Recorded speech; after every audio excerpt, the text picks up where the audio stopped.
quarterfinal number 4 of Stobbie's Happy Fun Time League saw VirtualVikings frenzied for Stobbs, which is the Amazons. I caught myself about to say disgusting, dirty Amazons, just because they beat me, the bastards, versus Griff's Necromantic, the brain damagers.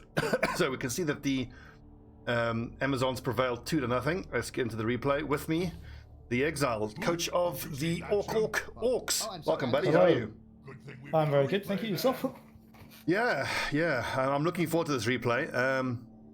Actually, let's try to leave this one spoiler free. Let's just focus on this game. I was just about to start going into the results of the semis which have already been played, but it's for the benefit of those watching on YouTube. Let's just focus on this game. Yeah, fair enough. Should be a good game. I'm interested to see what the Amazons have got. They, I think I played them in my round, and they're a tough team. The thing is, like, you go into the Amazons and you see all that 7 AV and you're like, oh hell yeah, SPP farm. But knocking these bitches down is so hard. Oh yeah, lodge for days. Yeah, and even the basic pieces just have dodge, which is it's hard enough to actually injure them. Let's skip the setting up. So going into this here, I would have actually backed Griff's Necromantic, because I've played both of these teams, and the game against the Necromantic was just utterly miserable. Oh god, so sucked. Did you play Necromantic? No, I didn't come up against Necromantic, but I think I did spectate well with you, and the werewolves in particular were disgusting. Ugh. Oh yeah. And here you see the classic Necromantic thing of just put the cannon fodder on the front line. Don't care if they knock down a few zombies. And they started for the blitz. They got +1 because of fan. Okay, they got the fan score. This is something I've been thinking about now, making new teams, because I'm just so sick and tired of not having. Oh, I should say, I'm so sick and tired of losing the kickoff event every time. That when I create a new team, I'm tempted to actually dump a few thousand gold into fan factor. Yeah, I think especially when you come to the knockout here, you come to the end of the competition. If you've got 20,000 buying around, it's worth it. Sometimes also you might just have a strong TV and want to bring it down a little bit. Like I know the halflings, for example, had a very low TV, so facing halflings, which I think is going to be another match in this round, you might want to think, oh yeah, spend it that way, get the edge early on. Well, okay, so putting myself in Vikings' mind here, and starting off with the blitz is obviously bloody horrible, but at least what he's got going for him is that he hasn't had to deal with enemy pieces interfering with the ball yet. I mean, they're threatening, but when you're up against Necromantic and they get a blitz, if your opponent has put his werewolves anywhere near the line, you're going to struggle to not lose the ball. Yeah, this is a good maneuver actually, getting 2 pieces out on the edge and piling onto that werewolf. That's the one I would be scared of here. Only a KO at least for Griff. There's 2 werewolves here. Yes, that is the scary one, and another KO. Well, this time a zombie though. Now, am I right in thinking that regeneration only applies to injuries and not to knockouts? Correct. It does not apply for knockouts.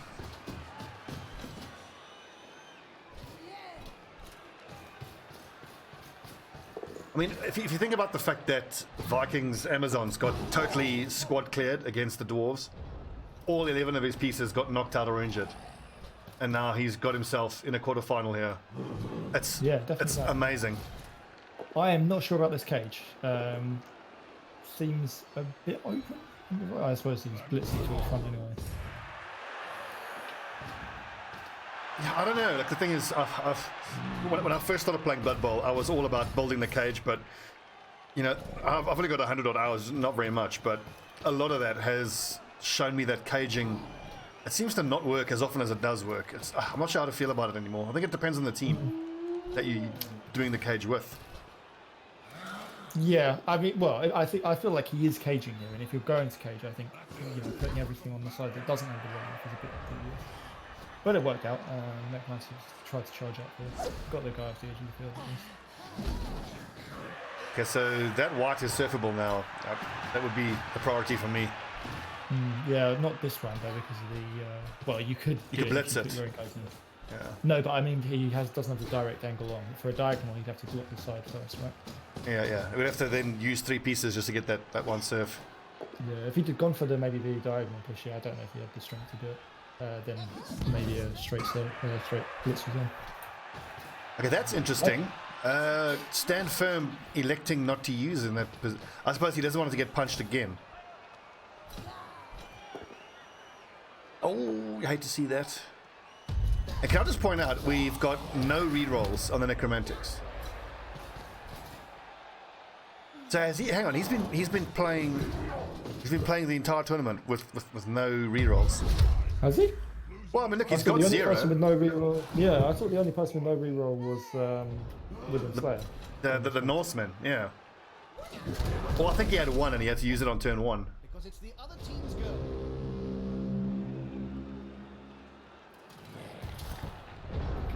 Let's update the stream title here. Very back and forth there. But this is what you expect. You expect just, you know, to exchange all this punching. And I mean, I'm surprised and impressed with how the Amazons are reliably winning the punching battles with only 1 mighty blow piece, and they've got 7 AV. So I'm not trying to say that he's been lucky, but he's been lucky. That's nice one.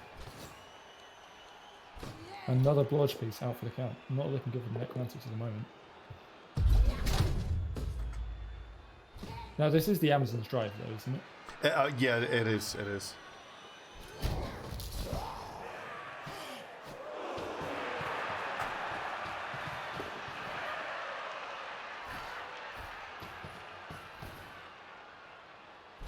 So I'm just watching Viking go up the right flank now, and it occurs to me that in every hate to see that, in almost every drive that I make, I either pick left or I go right, and I try to go that way.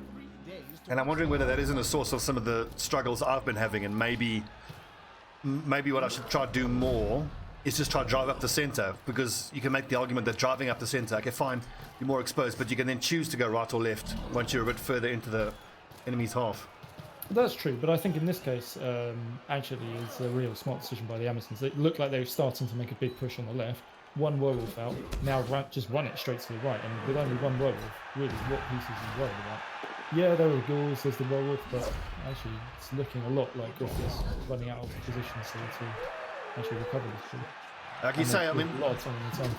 those ghouls can actually be a threat. I mean, they've got 3 strengths. They're on equal punching terms with the Amazons. Oh yeah. Do the Amazons have a thrower? They do. Okay, because what Viking could also look for here is you push quite hard on one flank, and then you just make sure when the enemy pulls a lot of their pieces across to address that threat, you just have at least one catcher back on the left flank. You know, the old do-si-do, the 1-2. Yeah, exactly. That agi piece that's just blitzed here, for example, could be running on a different flank, and that can create a good outbreak. It's something I've tried to do with spectacular lack of success on my human team, where I'll push up on the right flank, expecting to get tackled and stopped, but then that's not the real scoring threat. The real scoring threat is the catcher on the left flank. But yeah, this looks pretty good now for Viking. This is really a shit situation for Griff. Yeah, looking like 4 knockouts. Can get him those things. Hope he's got some Budweiser babes. He's gonna need him. He does not. So I think at this point, if you are in Griff's shoes, you're just in damage limitation mode. And how do you make that calculation in your mind of trying to force your opponent to score on you to give you a chance in the next few, or drawing it out? Or I mean, as a defender, there isn't really much to think about, I suppose. You just have to force him to score.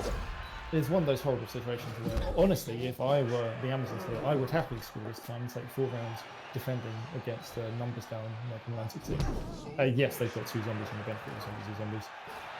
So I can get free SPP just smacking them, but I would take a slightly different angle if I put myself in Viking shoes, because I'm thinking that if I score now, before the end of the half, I want to score on turn 8, because if I understand that correctly then, like if I score on the next turn, then on that next turn, those 4 pieces all roll to wake up, and then they roll to wake up again at the end of the half. So I think if he times it correctly, he only gives Griff 1 opportunity for all 4 of those at the half to wake up.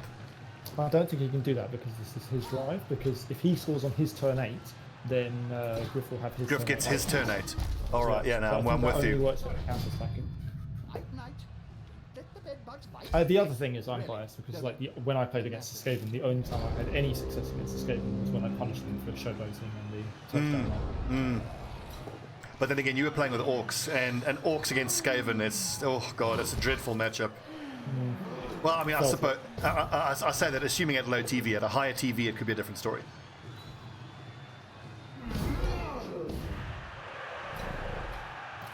I mean, we'll see the rolls afterwards, but it really feels like where the powers has been pushed to. I do seem to recall some exchanges in the Discord after this, along the lines of powers for days. You just run it in here, just score. I don't like this. This makes me so nervous. It will finish in the public, and in general, fans are much more dangerous than players. And so far, these flesh golems haven't done much, eh? Well, this is it. The flesh golems, they're hitting things, and then things are not going down. And the Amazons are hitting things, and they are going down, and that's the difference. Yeah. That's just the dice, isn't it? Yeah. I mean, dodges do work, keeping people on their feet for both sides. And I mean, dodge has kind of been the big story for most of these quarterfinals, and also going into the semis, because in some of these key matchups, key players such as myself didn't have access to tackle, and I feel like a lot of these games would have been swung on their head if the tackle pieces had been available. Yeah, I agree. I think you actually had a tackle really, piece. I think, was it no elves got through to the final, and we had 2 elves or something in the pool. Are we going to try to keep this game spoiler free? Sorry, I mean the knockout stages generally wasn't so semi. Yeah. And you know, often when I think dodge, I think Skaven, but I also think elves. Elves, indeed. Amazons. If I remember correctly, probably a key feature of your unfortunate elimination was that you didn't have your tackle piece on the field. Yeah, ironically, it was against the Skaven, who in their previous match had injured my tackle piece. So, oh, yeah. So, bang with that one. He didn't even make it on the field. I seem to remember him getting knocked out off the field on the first turn. I think that was a different piece. I'm pretty sure that my tackle piece was injured in round 6 of the round robin, and then wasn't available for the knockout round. I could be wrong. I think it's fair to say that I could playfully tease you and call you a slow learner in that you allowed yourself. Twice. Oh, you could make the counter argument that you got a piece of data. Okay, don't get served. But you very scientifically and very cleverly look to replicate that result. Well, you know what they say, fool me once, shame on you, and I stopped listening after that. Fool me twice, I won't get fooled again. Something. Now, you see, now this is why I don't like the showboating, because that was super unlikely to dodge away there, but now that thrower has to roll dice to score. It's still very likely for him to work. Yeah, but this is it. I just think you're not. I know they got rolls, but I think they're not a risk to. Another pal. This as well. Yeah, another pal. But even this block, I think is unnecessary. You have a dodge advantage here. You could. It would be better, I think, to make the dodge with the reroll than to take the pal there with no rerolls available to you. Well, that's interesting because I mean, it's a blodge piece hitting. Was it also hitting a blodge piece? Because it's just hitting a dodge piece, so you do have block advantage. But yeah. So this is an interesting part of Blood Bowl that I'm trying to get better at, is quantifying the risk, and it's a real skill learning to understand in exactly that situation what is more likely to work. I think is quite straightforward. So to dodge away is a 33% chance there, right? And you have a reroll. 33 or 67? Oh, I see what you mean. 33 to fail. It's to fail, I'm saying. So you have a 33% chance of failing, but you have a reroll, so it's a 1 in 9. It's 3 times 3. Whereas to hit, I think, was it a 1 die hit? Or was it a 2 die hit? There's a 2 die hit. It was a 2 die, but he did have a reroll. Okay. Yeah, I was thinking if it's a 1 die hit, even with blodge, you have the 1 in 6 chance of failure. I think with 2 dice it gets quite a bit more complicated. So perhaps dropping this quite far away. But I would just be so worried about seeing those double skulls come up.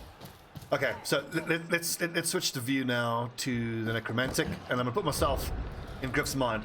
He had 3 out of 4 wake up, which is great, but crucially, his big bad werewolf didn't wake up. That's true, Viking. But here you only need to do 67%. Like you don't need to succeed it 2 times. You only need to succeed it once out of 2.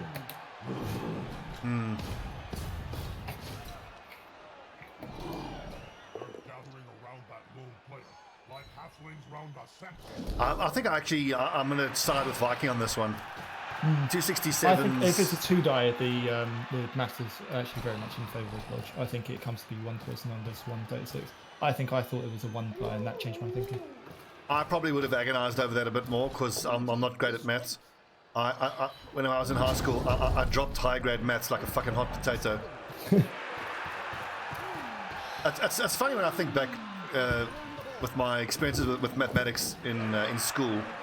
I actually quite enjoyed maths until they started introducing letters and symbols. And then it started becoming not cool. When it was just numbers, I was like, hey, this is great.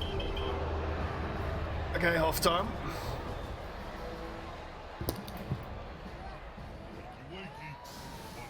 And that werewolf is still enjoying a nice leisurely nap there on the side of the field. Okay, so talk to me. Put yourself in Griff's shoes. What is your plan of attack here? I'm thinking right side drive. And just try to get the flesh golems on that Lodge tackle mighty blow piling on piece.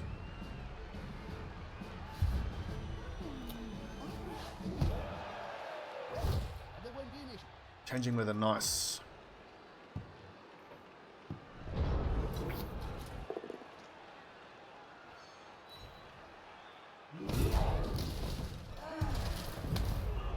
Okay, so he hit that piece and pushed it to the right, which kind of suggests to me, he's pushing to the center. Okay, interesting. This might just be, insurance against this where you get a shove so you can get more hits in. Something I've been trying to do, which I've had some success with, and I'm wondering if it's a decent, as a general principle, it's like, my half starts, I make a decision. I'm going to attack right flank. Then I make an effort, like if I've got the front line stacked like that, I want to fold up his whole line, pushing all the pieces to the left. It's just sometimes that one extra little square that you've pushed an opponent can make all the difference. And I don't know. Once again, one reroll gone first round. Yeah. I don't know about this, honestly. Maybe the turn good. is worth it. Like I know that the rerolls are super expensive for the Necromantic, but one reroll, good lord. I wonder what his financial situation was like and whether he could have perhaps saved up and squeezed out an extra reroll. I mean, I know with all the regen and the Necromancer, he wouldn't be struggling to field a full team. I don't know.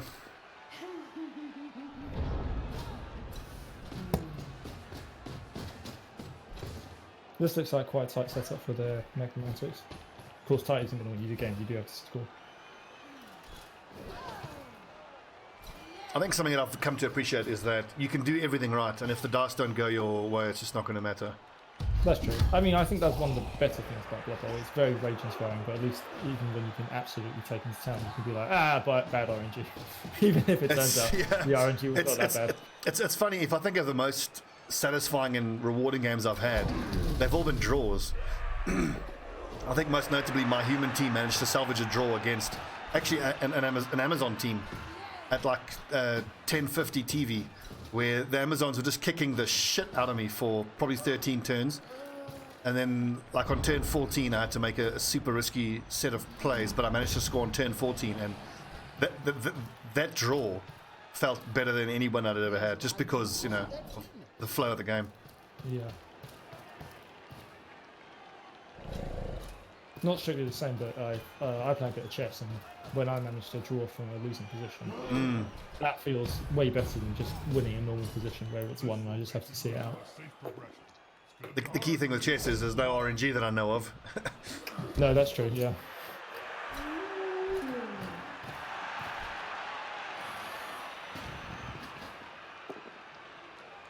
Nice, some powers finally for Griff. He must be so happy to see these powers. That first half, the story of the first half was just powers for the Amazons.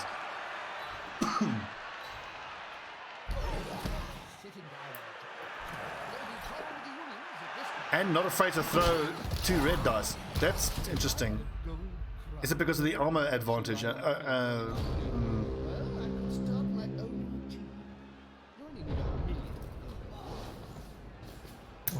Maybe he just had the screen out so he didn't see the second one. I've been guilty of that before.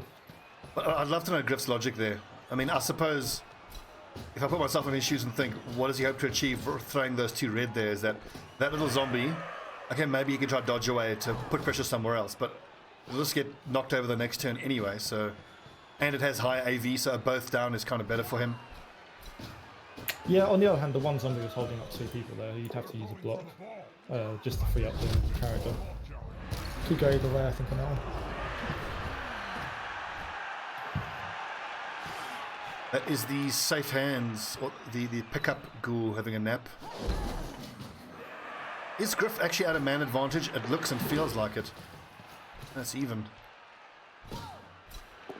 1 injury to 1 knockout.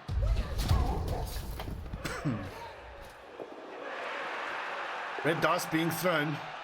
I like the style of these lads. Not afraid. Throw those dice.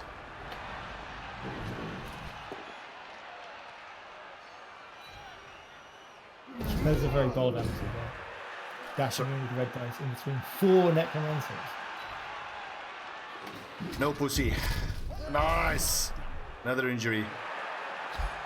But what's got to be playing on Griff's mind here is like, okay, awesome getting injuries, but this is an elimination game, so that SPP doesn't mean shit. It's just great to get that body off the field. Yeah, I mean, let's not underestimate just how satisfying it is to injure someone else to play. Oh yeah. Even oh if yes. you know, you feel bad because you're already destroying them. You'll be like, I'm going to take a few people down. Put some blood in Blood Bowl. I tried in my last game, but my plan to fell one of the trees did not work. Those trees are very strong.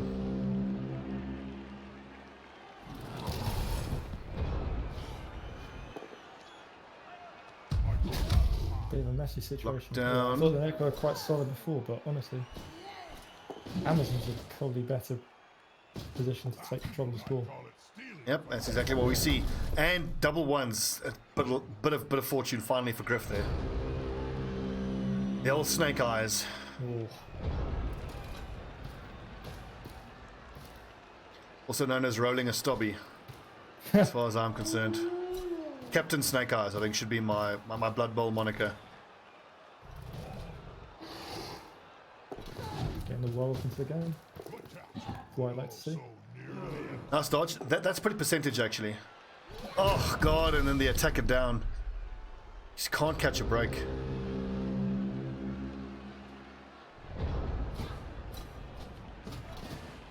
What's been interesting is that for me, when I think Necro, I always think of werewolves and more attacker downs, but get the rerolls. I always think of werewolves as being the real scoring threats, but for the whole game so far, it's been the ghouls that have been doing the ball handling. And the regen was unsuccessful. Nasty. Losing a point in strength as well, not what you want to see. Yeah, I think losing the point in edgy, I think would have been worse for the ghoul. Ah, the ghouls don't have regen. Ah. Okay.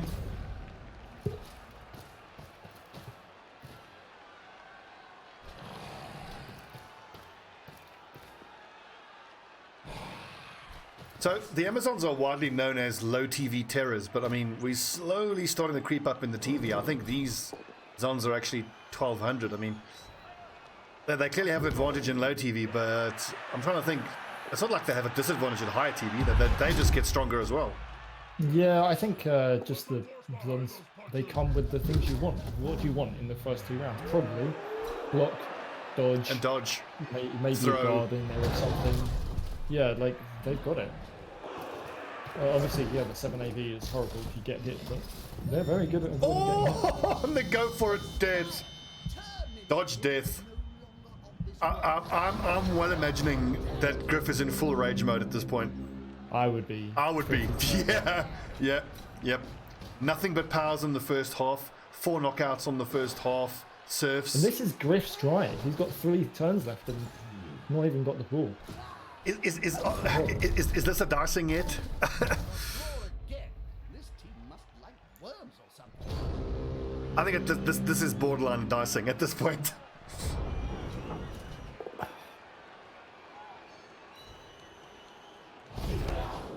But hey, as a person who's on the the giving end of a dicing. You are under no obligation to feel guilty whatsoever, because Nuffle giveth and Nuffle taketh away. Oh, well, Nuffle taketh away straight away there. Like, you know, Amazon's barely had a second before they just got a turn for it. And I'm not too sure about this. And also, blocks before securing the ball. The Zons do also have 2 injuries, so it's not like they've had nothing go against them. They've had a couple of injuries.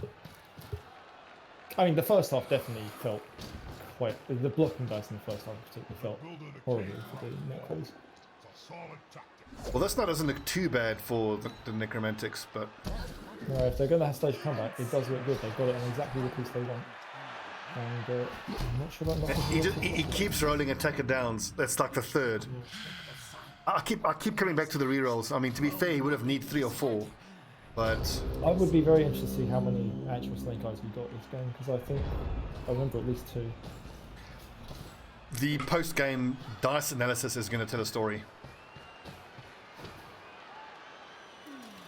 I think it's probably a fair comment by Viking. He might have actually lost, because most of the times that, well, this is a bit of a truism, but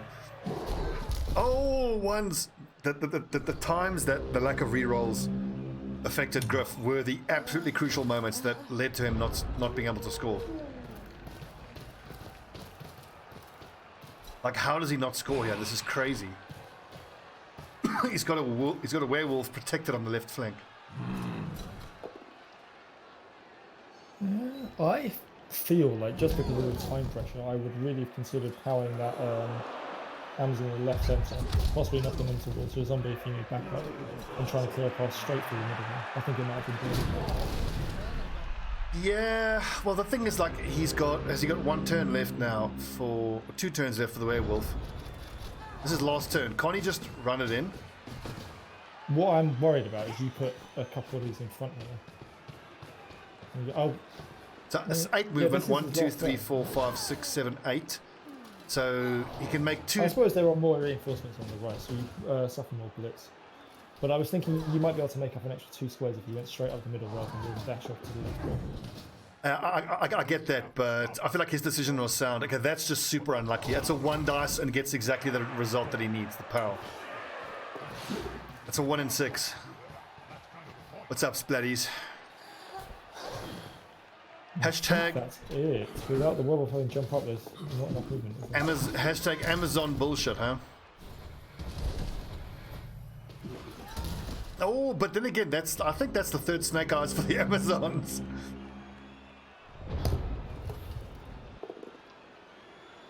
Okay, so he gets the power. All he has to do is pick it up and not fuck up the GFIs. He picks it up. Of course, frenzy though. Oh, right.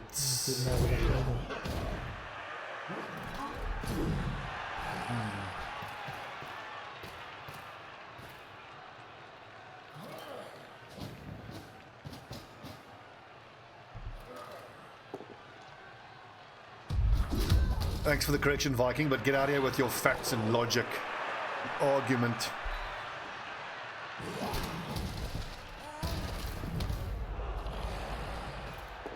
And this is why I like to say you can't get the...